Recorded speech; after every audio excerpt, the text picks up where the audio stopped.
righty. Well, yeah, so thanks, Lorianne, and thank you, the master naturalists that are here with us today. I'm Allie McAlexander, the Forest Health Specialist for the Department of Forestry and Fire Management, and I manage the Forest Health Program for our department. I actually work collaboratively with the Forest Service as they actually fund my position and the work that I do. Oops, kind of sped up there, but so let me go back. Sorry about that. Yeah, and so here with me is Irene Lona. She's also going to contribute to this PowerPoint presentation. She's a graduate student at U of A, as Lorianne just mentioned, and she's helping us as a research technician for this program. All righty, so next. So here's just a little outline of what we're actually going to be discussing with you all today. So we're going to review the background of the Mediterranean Pine Engraver, or MPE, what it is and why it is important. We're also going to go over the MPE monitoring program, including how we do our trap collections, the sorting of the samples collected, and we're also going to review some of the results we found from 2019 and 2020. And lastly, we'd like to know if there's any interest in volunteering for our monitoring program for 2021. All right, so to begin, the Mediterranean Pine Engraver beetle, Orthotomachus erosus, or MPE, was first discovered in the Phoenix metro area in 2018.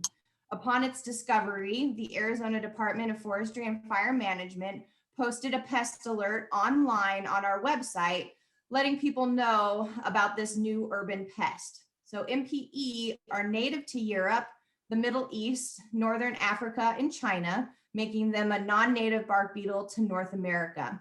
So this bark beetle has a history of causing extensive mortality in the pines of its native range and habitat. Here in the United States, this bark beetle appears to utilize any tree species in the genus Pinus, but its potential interactions with closely related genera are unclear. There is some recent research to suggest that these beetles can actually reproduce in several other native species, but Irene is going to touch on this more in a couple of slides. So it is important to note, though, that this research was all done in a laboratory setting, so we don't actually know exactly how these results will transfer over to the real landscape. All right, so Irene, I'll let you take it over. So as Ali said, the beetle is not native to the United States. So how did it get here? It is most likely that it came on cargo coming from its native range. MPE has been found at ports of entry across the United States as hitchhikers on wooden crating carrying things like tile, marble, and granite. So while it has been intercepted at many ports of entry, as far as we know, it is only established in California, Arizona, and Nevada. And in California, it was first found in 2004 in the Southern Central Valley, mainly on ornamental pines in urban areas. But it is predicted that they arrived around 2000 and 2001. The California map on the right shows the MPE distribution in 2005, but now it has spread further south and east towards Nevada. And as mentioned, in 2018, it was found in northeastern Phoenix. Okay, oh, thank you, Ali. So the Mediterranean Pine Engraver, or MPE, is an invasive bark beetle that is mostly a pest in urban areas in the US. They're tiny beetles, about 3 millimeters long. So to give you an idea, about 6 adult beetles in a line would fit across a penny. So if you were to look at these beetles under a microscope, their most noticeable feature is an inward curved backside with 4 spines on each side. In their native range, they attack many pine species and are well-documented pests causing tree mortality. In North America so far, most of the infestations have been reported in planted Mediterranean and other non-native pines, such as Aleppo, Canary Island, and Scots pine. And in the laboratory, in laboratory studies, MPE were able to reproduce in native pines such as pinon and ponderosa, and non-pine hosts such as spruce and tamarack. Oh, next, Ali. Or wait, sorry. MPE is considered a secondary pest in which infest broken branches, recently fallen trees, and stressed trees. Okay. So first, adult male beetles locate host trees and then tunnel into the bark. Using pheromones, they attract females, but also other males to the tree. So usually a male will mate with multiple females. And then after mating, those females will travel away from the male in tunnels called galleries to lay her eggs. So the picture on the left of the slide shows MP larvae developing in their galleries. And after larvae hatch from their eggs, they feed on the bark and complete their development within a couple of months, depending on the temperature.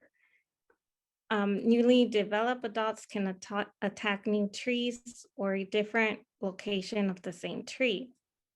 So there are 2 to 4 generations per year in most of the native and introduced areas. And depending on the temperature, it has been predicted to have up to 7 generations per year in ideal conditions. The number of generations in Arizona and California is not yet known. And the flight activity is around March to September, but can be longer, again, depending on the temperature. And so why is MPE important?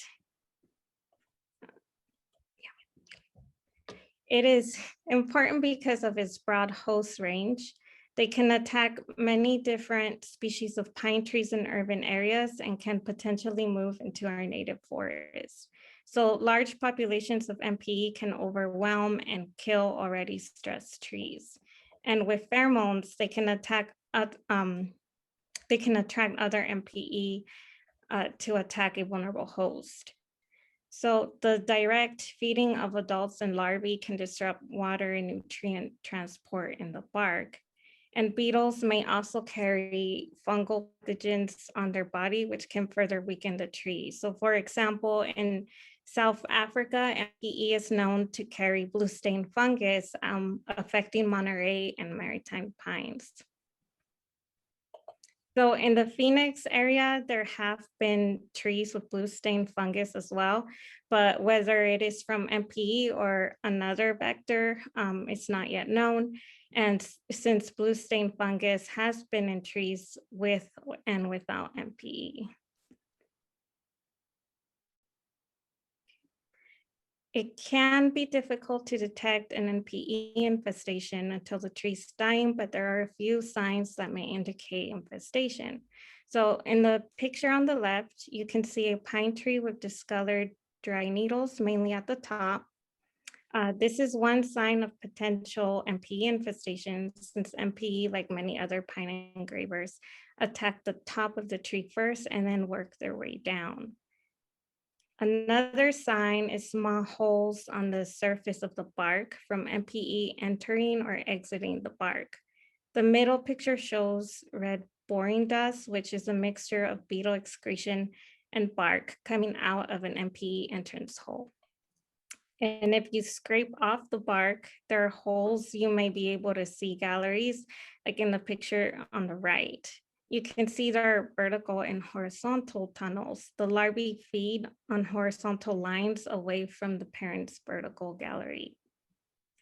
So, however, these signs can also be caused by other factors such as water stress and attacks from other insects. So once there is a potential infestation, it is good to monitor the extent through insect traps. And Ali will now introduce the MP monitoring program in the greater Phoenix area.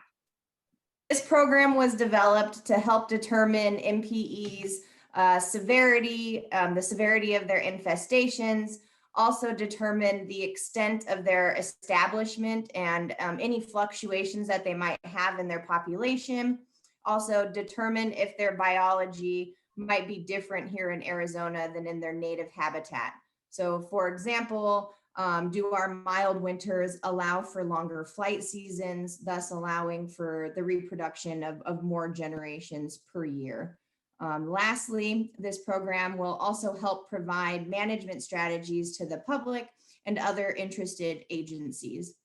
As mentioned previously, this program was started in 2018, but the traps that were placed that season were placed in several locations for short amount of time. So for only a few weeks at a time. And it wasn't until 2019 did the program actually develop a few standards and start to keep the traps in a single location for longer periods of time, which this allowed us to track the data better and be able to compare that data from year to year. So because of how frequently the traps were moved in 2018, this data can't really be compared to 2019 and 2020. So for the purposes of our discussion, we'll be focusing on the monitoring efforts in 2019 and 2020.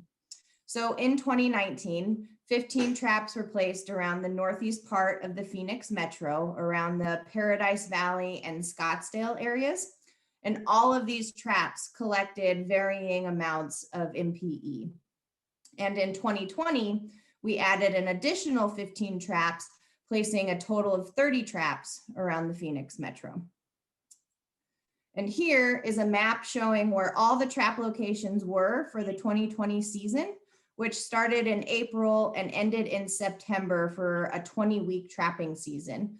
So for that 2020 season, we really wanted to spread out the new traps to get a better idea of how widespread the insect was, and where it was becoming more, or where we could find it more throughout the valley, and also help us determine where their populations still appear to kind of be in the highest concentrations. So the traps that were in the northeast part of Phoenix still tended to have the highest levels of collected MPE, but we did find some level of MPE at all the other trap locations. So thus, we wanted to expand this program even more in the 2021 season. So how do we actually trap and collect these MPE beetles for the program? All right, I'm going to go ahead and let Irene take it back over from here. Okay. So we use multi-funnel trap, which typically consists of 12 funnels and has a cup attached at the bottom. You can see in the pictures, the traps start with a lid at the top, so no debris can fall in. And then it continues with black funnels attached to each other and a white cup at the bottom. And we fill this cup with antifreeze to capture the beetles. So there are two ways we install the traps in the field. Either we attach the trap on a 10-foot conduit, like the picture on the left, or we hang it directly on the tree, like the picture on the right. So for all traps, we keep it away from irrigation and in a hidden location to avoid tampering. To attract MPE to our traps, we use a total of 3 different lures. 2 of the lures are synthetic versions of the pheromones produced by the male. And the 3rd lure is alpha pinene, which imitates the odors given off by the stress tree. So we attach the lures to the trap using a zip tie. We like to place them in between the funnels to keep them away from the sun, like in the left picture. So for the right picture, I took them out for you to see what they look like. The top 2 are the pheromones and the bottom is the alpha pinene. So first, adult MPE male and females are attracted to the lures, fly into the trap, then bump into the trap and fall down the funnels into the cup and are mobilized by the antifreeze. Next, okay. Then once a week, we service the traps and collect the contents in the cup. So in the middle picture, you can see we caught several MPE. And the right picture is showing how we pour the antifreeze through a paint strainer to collect the contents. It's hard to see in this picture, but we like to use a second cup to collect the antifreeze to reuse. So the paint strainer and the contents are placed in a plastic bag and stored in a freezer until they're sent to be sorted. So at least in 2020, we had 30 traps that we had to service every week. So we split the locations between two of us. In the map Ali showed earlier, you can see each had 15 traps, 15 in red and 15 in blue. Servicing 15 traps almost takes about 1 work day.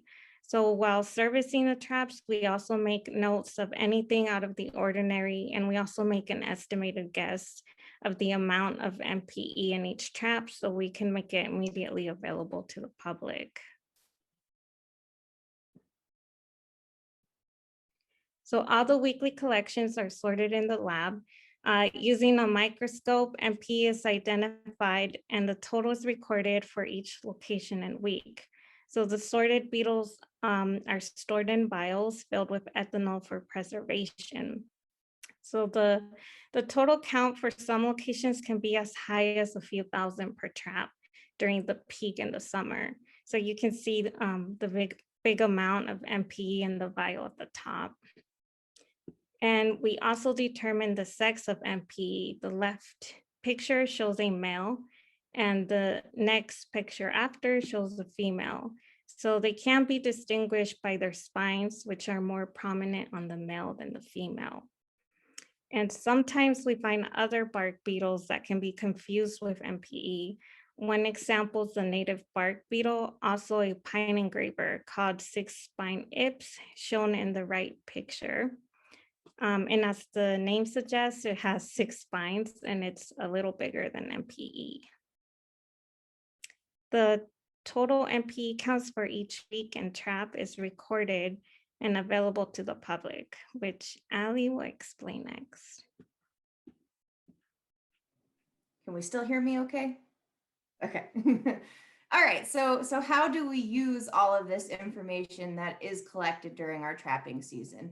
So we wanted to be able to provide this data to the public and other interested stakeholders with a way that they could see it in real time. So to be able to access this data later and also update it with any additional information after the fact.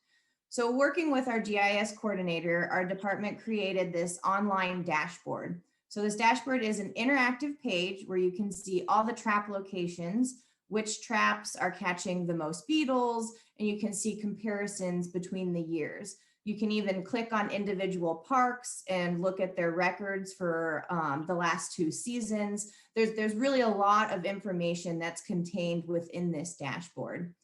To gather all of this data that goes into the dashboard, we utilize an ArcGIS online application called Collector. So this app is used in the field that allows us to provide an immediate rating for the number of beetles collected at each trap location. And this rating system has 4 levels. So either absent, so no beetles were caught that week; low, less than 500 beetles were caught in a trap cup; medium, between 500 to 2,000 beetles were caught; or high, more than 2,000 beetles were collected. And this rating system is just to provide that real-time update to the dashboard. So when we're out in the field making these observations, as soon as you press send on that app, it immediately updates the dashboard online. So here's a graph showing our trap counts for 2019. This graph actually is generated on that online dashboard. And this is the actual number of counted beetles per month. And you can see in June, our highest counts, which were over 46,000 beetles, were collected during that month. The 15 traps all located in that northeastern part of the Phoenix metro. So there's definitely a high concentration of the beetle in that area. So in 2020, we wanted to expand that trapping program even more, as I'd mentioned earlier, just trying to get a better idea of where they really were found around the valley. So because the traps were more spread out for this season, we actually got lower trap counts. However, all of these traps, I think I mentioned it earlier, all 30 of them did collect some level of MPE. So even though we didn't catch as many as we did in 2019, we did still get the data we were looking for. The fact that we found beetles in all of those traps told us that the beetles are clearly more widespread than just in that northeastern part of the valley. So for the 2021 season, we're still only placing 30 traps starting in April and ending in September. So again, with that 20-week trapping season, we will keep several of the traps out through the winter just to kind of help us gain a better understanding of their biology during the cooler times of the year. But the main season really is that April to September timeframe. So we are expanding the traps even more to include areas further southeast like Chandler and Gilbert, as well as more areas to the west and northwest like Avondale and Peoria. Because we have this traps that are more spread out than previously, it means it's going to take even more time to collect from all of them. So we could definitely use a little bit of help, which brings me to my next slide. So with the expansion of our trapping program this year, we'd really like to ask for your help. We're seeking volunteers to help us as citizen scientists that can help collect these trap catch samples. So the traps are collected from on a weekly basis, and one individual might be able to help us with maybe 3 to 5 traps. It's all really dependent on the volunteers' availability as well as the location of the traps. So the volunteers would record their findings for each trap, and they might occasionally need to help with some trap maintenance, like replacing the lures. The only requirement to be a volunteer is to have a driver's license and a vehicle. So, all right, to finish up, just a quick little summary. The MPE is an invasive bark beetle that attacks our urban pine species and is found throughout the Southwest. Our monitoring program began after the beetle was found in 2018. This monitoring program helps us determine MPE's population, the extent of their presence in the valley, determine if their biology is different in Arizona, and help implement some future management techniques. So all of the data collected from this program is publicized on our dashboard and made available to the public in real time. With the expansion of this program this year, we would greatly appreciate any help that you could provide over that 20-week collection period. So that is all we have. And yes, thank you everyone so much for joining us. And I don't know if there's any questions or discussion. Yeah. I think we got a couple questions here. I'm going to go back that I pulled them out of the chat and we can answer those and then we can just have open discussion. So let's see. Jan's question was, what are ideal conditions for MPE? So I don't know if maybe Irene, if you have an answer for that, or Allie. And I think it's related to the same question that Monica just asked, which is, what do they do during their inactive season? Like, is freezing weather affecting them? That kind of thing. Yeah, Irene, I'll let you take that one. Sure. So I think I also saw a question about what they do during the winter. So first of all, they overwinter during the cold seasons, but it's not really yet known what's their ideal weather. It's just as long as it's warm enough. But there are some studies that show that around like -22 degrees Celsius is when they can't overwinter or they can die. So it has to be really cold. So in the northern states, they haven't been found. So it could be because it's really cold there. And we have seen here in Phoenix, because we left 5 traps for the winter, we've seen them actually flying around January. a little bit. And I want to say December too. So, because it has been pretty warmer here. If that answers your question. Yeah. Does that answer the question, Jan and Monica? Does that help? Yeah. Yeah. I think the issue is it doesn't really get that cold in the valley in Phoenix and in the valley in Tucson. So that they're not going to die off in that way. And I think we said this, but you know, the real concern is that a lot of these people have these very old trees that are already being stressed by drought. And so they are at risk for getting infested in both of those metropolitan areas because they were planted in the 50s. And we've seen a lot of damage happening, and that can be dangerous for property owners to have a tree that's going to fail and fall on their house. So that's one of the big concerns that we have, and we want to know where they are. I don't know, Allie, if you want to add anything to that. I just kind of add, Irene already touched on it a little bit in the PowerPoint, but that drought stress. So when they are stressed, the trees produce, scents that the beetles actually orient to. So, any kind of stress, they can smell that and find their way to those trees. So whether that's drought stress or some kind of wounding to the tree, but it just makes them more susceptible to bark beetle attacks. Okay, let's see. Kathleen McCoy had a question about whether or not there are other animals that have been attracted to the antifreeze that was in the trap cups. So I don't know if we have any data on that. I don't know about animals, but I know, Irene, we've gotten some other random insects, but there's nothing that really appears to be, seeking it out like the MPE anyway. My concern is that animals like cats and or dogs are very much attracted to antifreeze. They may not be into your funnels, but they may be walking away dead somewhere. So I wanted to know if you have had any experience with other animals who may have tampered with your traps. And we haven't had any experience with any animals getting into the traps and reaching the antifreeze. So there were two pictures that did show how we hang our traps, one on a conduit pole and then the other one from a tree limb.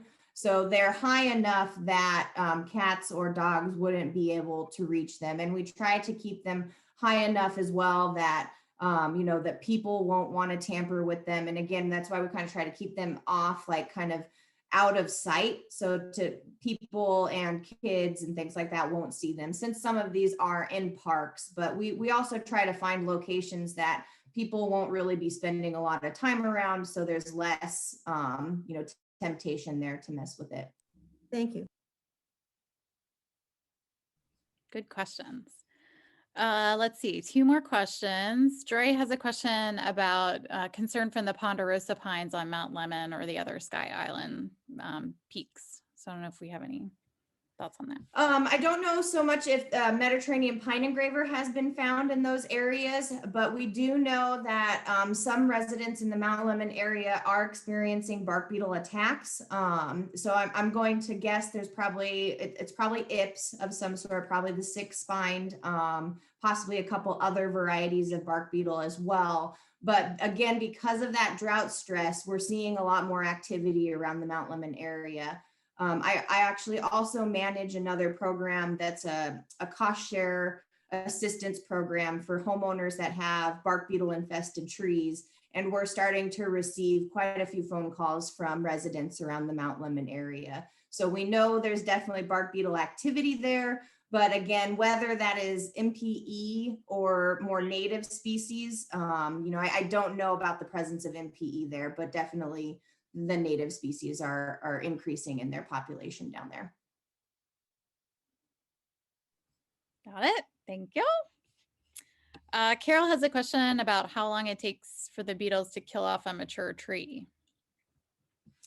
Irene, if you want to add in here, I would say it kind of depends on a couple of factors. How stressed out that tree already is to begin with. So kind of if it's been drought stressed for the last year or 2 years, it's probably going to be pretty susceptible, and those beetles would be able to mass attack it fairly quickly. We've seen trees that go from being kind of brown on the top to being fully brown with just in a few months time period. So it really doesn't take a lot of time to see that change. But again, if you're maybe dealing with a healthier pine that has, better watering schedule, or maybe it's in your yard, so it's receiving more moisture on a regular basis, you might not see that change as quickly. But yeah, I don't know if Irene, if you have anything to add there.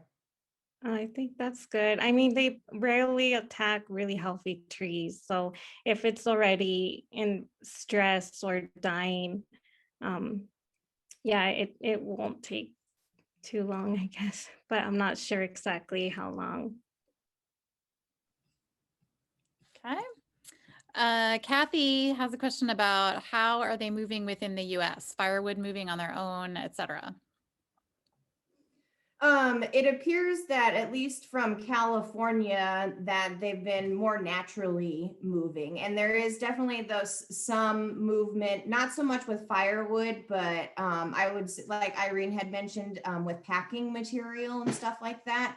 But their native range, or the species that they can live amongst from California to us, there is kind of that clear pattern, or like a landscape of these susceptible tree species for them to kind of funnel their way over. So it's definitely not so much that people moving them around at this point. They're definitely just more naturally making their way around in the Southwest now. Yeah. And I think there's still also, I know some people had some questions before about the native pine engraver that's down here in Tucson, which was coming from Mount Lemmon. It's not the invasive species, but it is kind of moving into some of those Aleppo pines and doing the same thing, even though it's not the invasive beetle. But the thought was that perhaps it came down from people moving firewood from Mount Lemmon down into town, and that's how it came down here. So because Tucson is not a place that would typically have naturally occurring pine trees. Yeah. So that's one of the issues. Monica says, is there a good bark beetle, or all of them deleterious to the pine trees? So Well, I wouldn't necessarily say that any of them are bad, that being native anyway, for the native pine species, they've been here forever at least in endemic levels. They kill the stressed trees, leaving the healthier ones. So when they're at those lower population levels, they're actually benefiting the overall health of the forest by removing and killing those more stressed and susceptible trees and leaving the healthier ones to continue to grow. But the issue we're seeing is that they are kind of, I guess, more bad now because of the drought stress that they're all under. The populations are increasing so quickly that the trees don't really have a fighting chance. So even some of the healthier ones that might be a little less drought stressed are still susceptible, just because the populations are so high right now. And that again is with the native bark beetles. yeah. And so I think from a systemic perspective, the issue is that we've got trees here that don't necessarily belong here. Because if you're thinking about those native beetles on Mount Lemmon or some other place in northern Arizona, they're just part of the healthy ecosystem for kind of making that through their life cycle. But when you've introduced something to this area that doesn't belong here, then it's got a lot of other cascading effects that are related to it. Definitely. Yeah. Kathleen McCoy says, could nurseries inadvertently be selling trees with MPE? The trees would be so small. I would say it'd probably be dependent on the size of the tree that you would be getting, but I would hope that they would be able to see any of those possible signs before selling the trees, seeing that frass on the bowl, But again, you know, it'd really be dependent on the size of the trees that they're selling. Even though well, engravers in general typically attack smaller diameters of trees. And Irene touched on that too, how we mostly see them attack the top part of a tree because that's the smaller diameter area of the tree. But we do see them also attack the limbs of large diameter trees. So, you know, again, it would really be dependent on the size of the seedling that you would be buying from a nursery. If it were, you know, maybe a little bit larger and had like a 8-inch DBH, something like that, then it could possibly have MPE, but I would really hope that the nursery would be able to notice those signs of, you know, the boring into the actual bark of the tree and seeing that active infestation. Nice. Kathy Ballman says they indicated they are also attacking tamarisk. So are they interested in the tamarisk species as well? So that was actually just done in a laboratory study. So we don't actually know how those results are going to relate to a landscape level. We haven't seen them attacking any other species besides pine species in their range here in Arizona, and for that matter, Nevada and California. We've only seen them attacking pine species so far. So far. That being the operative word, because we have a lot of those. Yeah, Kathy says that would be a great way to get rid of the tamarisk also. Yeah, those are also not necessarily trees that should be in this ecosystem, but here we are. Okay, so I do want to talk a little bit about, you know, next steps if we are going to move to having folks help us with this. But before we move on to that conversation about when can we do this in Tucson, et cetera, I want to know if there's any other questions about the tree biology or the biology of the insects that we can answer for you.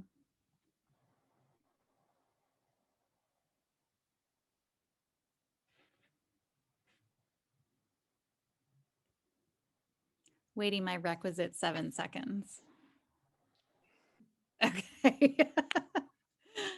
So yeah, there were several people that are asking if they could help, but they want to help because they are in Tucson. And oh, Carol just asked another biology question. I see it. I'll get back to you since I started talking. You should have typed faster. I'm just kidding. And right now we are just going to have 10 traps in Tucson, and Irene's going to be collecting the materials from them once a week. So the greatest need right now is going to be in Phoenix. And I know that's not ideal for those of you who are in Tucson. But what I will say is, just like I said with the Nature's Notebook stuff, don't think about this from the perspective of, I have to go every week and I have to collect all 30 trees and I'm not going to do it. What we could do is if we have a group of 5 or 7 people that maybe could go once or twice, or maybe 3 times over the 20-week period to help us collect some of the data from those trees, that would be an ideal way to situate it. So it's not, get rid of the either or thinking. It's not the either or, either it is or it isn't. It's if you're interested in this and you don't mind taking a trip to Phoenix once or twice over the summer to help me and Allie and Irene out, that would be really useful. Other folks who are in Phoenix, if you're willing to do a little bit more of a lift and adopt one of those trees because it's by your house, for example, Allie can show the map again in a few minutes. We can talk about this later. Then that would also be ideal. Like you could adopt that tree and that would be your tree to check weekly if you wanted to. So that's where I'm saying this is one of those projects where I know driving to Phoenix is not everybody's favorite thing to do if you're in Tucson, but it is something that would really, really help us out, because otherwise it's, you know, me and Allie or me and Irene having to drive to Phoenix and get all 40 or however many we have every week. And that's a big lift. So it's more about thinking about how we can co-create this and how we can all contribute to collecting the traps. So that's what I'm going to say.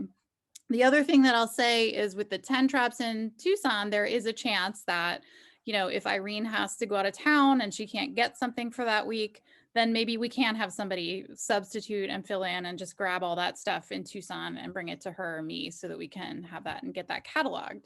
So if this is at all interesting to you, then I think what I would like to see is have people contact me and just let me know. We'll set up a second meeting where we can get on a Zoom and figure out exactly what that's going to look like and come up with a schedule and, you know, assign people to traps and assign them, like if they want to do just once or twice, come up with the landscape of how we're going to actually facilitate this, because that's another way to use your leadership master naturalist skills to help us figure that out. And then we can go from there. And then I think what we'll do is have a couple of field days where you all can come with either me or Allie or Irene and watch how to collect the data from the trap and package it back up so that it can come back and get delivered to us.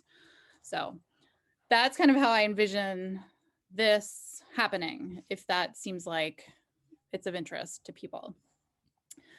So I'm looking at the chat box here. Carol's question was, can they fly distances? That's back to the biology question. So I don't know if you guys have an answer for that. Irene, if you want to take it. Sure. So bark beetles are really not that good of flyers. A best way to picture them is like these 3 little millimeter refrigerators flying with little wings. But typically they fly around 500 meters or less. But there has been research studies that shows that they can fly up to 10 kilometers. But again, like also wind can help them with their flight, with their distance. Yeah. Okay. Good question. Okay. So it looks like Kathy Ballman's on board to help us. Yay. Thank you for doing that. You know, if you all want to self-identify now as I might be interested in this, what I would suggest, I'm not asking you to sign your life away and say you're doing this officially, but I would suggest just letting me know if you're interested in listening to our second presentation where we talk a little bit more specifically about what we do with the traps. And then on that call, we would come up with a plan. People could hang out afterwards, come up with a plan for those folks that do want to help us in some way, shape, or form, whether it's in Phoenix or in Tucson or a backup or whatever you might want to do. And then we can go from there and just plan the field days with one of us that are going, because starting at the beginning of April, I'm going to be driving up to Phoenix weekly to go get the traps on my half, and Allie will be doing her half, and Irene's going to do the ones in Tucson. So we'll just need some assistance from there. Does that sound good? Okay, I love it. Awesome. Okay, Alexis, that sounds great. Thank you. Kathleen McCoy says she might be interested in the second presentation, and I'm willing to bring the info to the subcommittee. That would be super if you could do that. I think what I'll also do is, because we did record this conversation, clearly I'm still recording it, I'll post that on YouTube, so we can send it out to the Master Naturalist listserv again, and people can take a listen, and then we can have other folks, you know, listen and see if they're interested in joining us to help with that second one. The idea would be to identify the people that have a little bit of an interest, and then we can pick that second meeting date, and then, you know, go from there, and everybody would contribute to the conversation of helping us develop the plan. Because I don't want it to be that we're telling you all what to do either. I want you all to help contribute to coming up with a protocol for collecting the traps that we've got out there. Okay, cool. Awesome. Bill's gonna think about it seriously. He will come to the next meeting. Okay. So what do we think? I'm thinking the next meeting will probably be in maybe 2 weeks. Allie and Irene and I didn't really talk about a date for that next event, but is this time good for folks? Monday, if we avoid the chapter meetings or whatever, does that seem like a good time? Yeah. Okay. So why don't we convene, and then I will send out some details. I'll pick a date and we'll see if it works. And if everybody's like, oh my God, that doesn't work, then we can go back to the drawing board and do a doodle or something. But I'm thinking like 2 Mondays from now, without looking at my calendar. I'm saying that, but that would be my spitbally way of doing that. So what's that, the 29th? 29th. Yeah. The 29th, I will say, is the day you and Irene and Corey will be placing traps in Tucson. Okay. So well, that could work if we're going to be in Tucson, right? I mean, Allie, you can't come to that one, right? No, I won't be able to make that one. But I think I would still be able to, if we did it this same time frame, you know, later in the day, I think that would be feasible. Okay. If that seems good to you. How about you, Irene? Does that seem like that works? I think so. Okay. Yeah, it should. Okay. Well, we'll just double check on that and then I'll confirm. I'll send you all an email if that seems like a good next step. All right. I Perfect. really appreciate you all wanting to help us with this, because this is like a great example. You know, the other thing that I forgot that I wrote down, but I'm going to say it now, this might change your mind. I am toying with the idea, 97% of the way there, of saying yes, that anybody that helps with this project will get to count time and a half for volunteer service. So if that changes your mind at all. Kathy and I had this conversation with the folks from Maricopa Parks also. So that might be a test, these 2 test cases, because we really do need help with some of these citizen science projects that are not like sexy looking at birds, but they're very critical to collecting data. So it would be great to get some folks that are willing to help. Yeah, and I just really want to reiterate, like Lorianne already said, you know, we don't want you guys to feel like you have to commit for this entire time. If there's like just one day in the trapping season that you're like, oh, I have like this one free day that, you know, I can come help. Anything, you know, would be a great help. So Right. Do it for me and Allie and Irene. You don't have to do all the traps the whole time. I'm just kidding. Partially. Okay. So does anybody have any other questions about the critters or the project or the reason? And we can get into the nitty gritty of what the traps look like next time. Awesome, Carol. Thank you.